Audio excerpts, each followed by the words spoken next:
Brought to you by Agilus Diagnostics.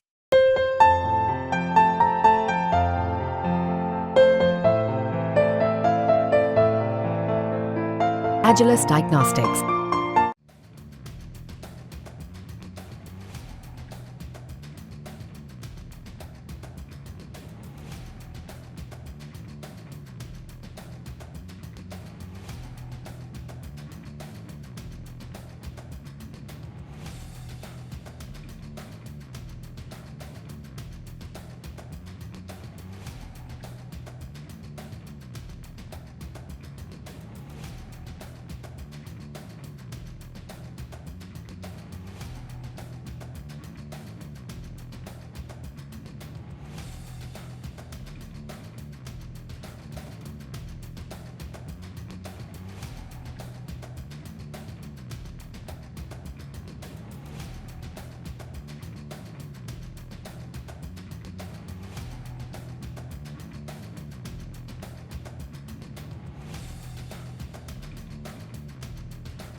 सभापति महोदय, आपने मुझे बजट में बोलने का मौका दिया। मैं आपको धन्यवाद देना चाहती हूँ। हमारा देश किसान प्रधान और कृषि प्रधान देश है। अगर हमारे किसान और युवाओं का भविष्य सुनिश्चित नहीं कर पा रहे हैं हम, तो मैं समझती हूँ कहीं ना कहीं हम सब अपने फ़र्ज से डगमगा रहे हैं।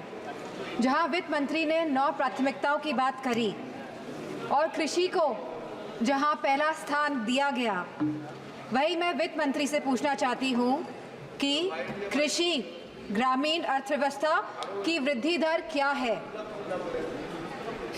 जहां यह कहा गया था कि 2024 तक आप किसान की आय दुगनी कर देंगे, 22 तक किसान की आय दुगनी कर देंगे, और जहां एमएसपी का वादा किया गया था, तो मैं पूछना चाहूँगी कृषि मंत्री से कि आज एग्रीकल्चरल इंफ्रास्ट्रक्चर में कितना बजट या सरकार द्वारा दिया जा रहा है।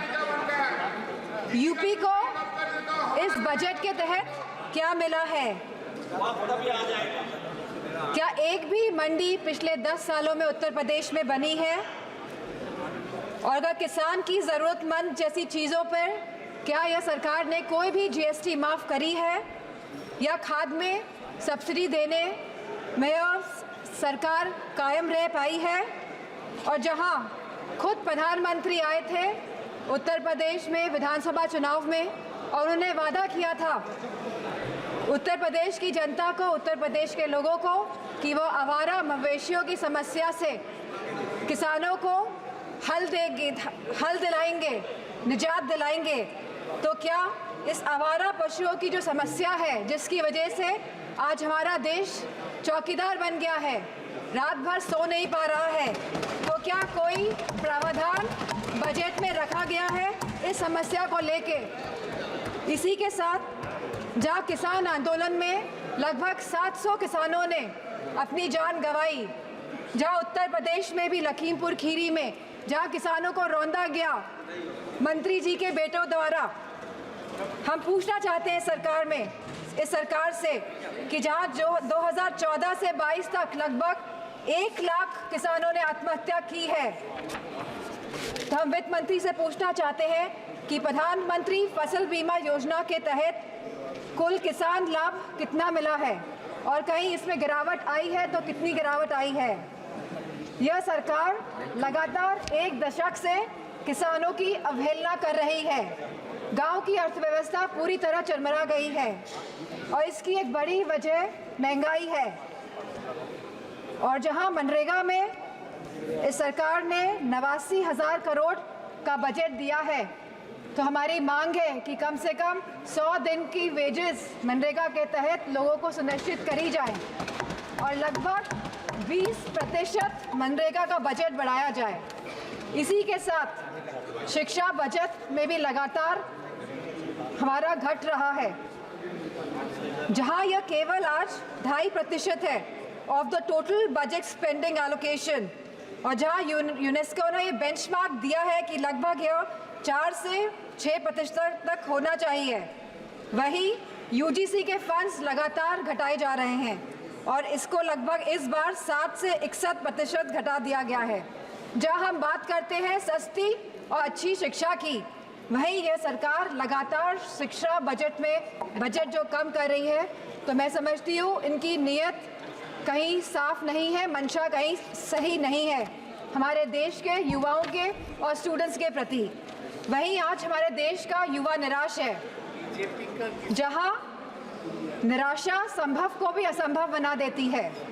तो मैं समझती हूँ जो वादे किए गए थे, जो रोजगार को लेके, सरकार पूरी तरह इसमें विफल रही है और लगातार बेरोजगारी दर बढ़ रहा है। जहां आज ये बेरोजगारी दर 9.2% है और जहां महिलाओं का बेरोजगारी दर 18.5% है।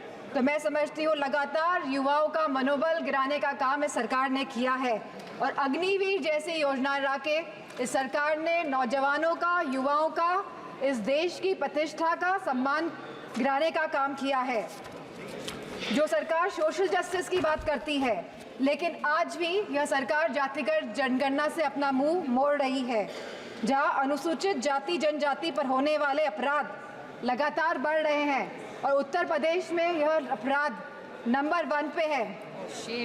और साथ ही महिलाओं के साथ जघन्य अपराध लगातार बढ़ रहे हैं। उत्तर प्रदेश आज इसमें भी टॉप लिस्ट पर है। तो मैं पूछना चाहती हूँ कि महिलाओं को सुरक्षा को लेकर यह सरकार क्या कर रही है।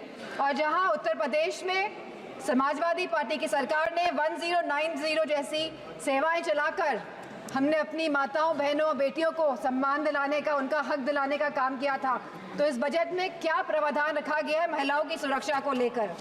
वहीं आज अगर स्वास्थ्य की बात करें तो लगभग 1.9% ऑफ जीडीपी आज का खर्चा ये बजट दे रही है स्वास्थ्य के लिए। स्पीकर महोदय, there is no focus agenda for the healthcare of the country. Irrespective of the fact we are speaking about India being the 1st largest economy and moving towards the 3rd largest economy. And if we see the fast growing population of the country, so 1.9% of the budget is very less for the health services of the country.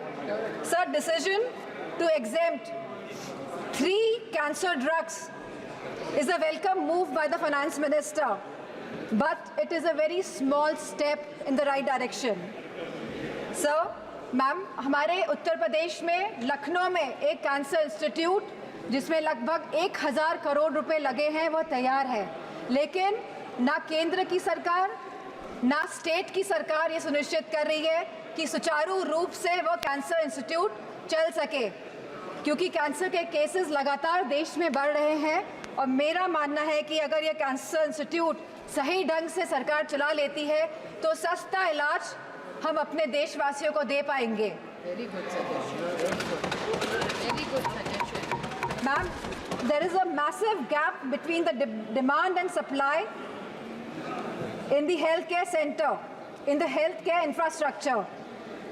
The doctors, the nurses, the technicians, इन सब की बहुत भारी कमी है। और जो बड़े बड़े वादे कर रहे हैं और जो बड़ी बड़ी बातें कर रहे हैं कि हमने बहुत बड़े बड़े एम्स बना लिए हैं, मेडिकल कॉलेजेस बना लिए हैं, लेकिन 100% तरीके से कोई भी मेडिकल कॉलेज या एम्स सुचारू रूप से प्रदेश में नहीं चल पा रहे हैं।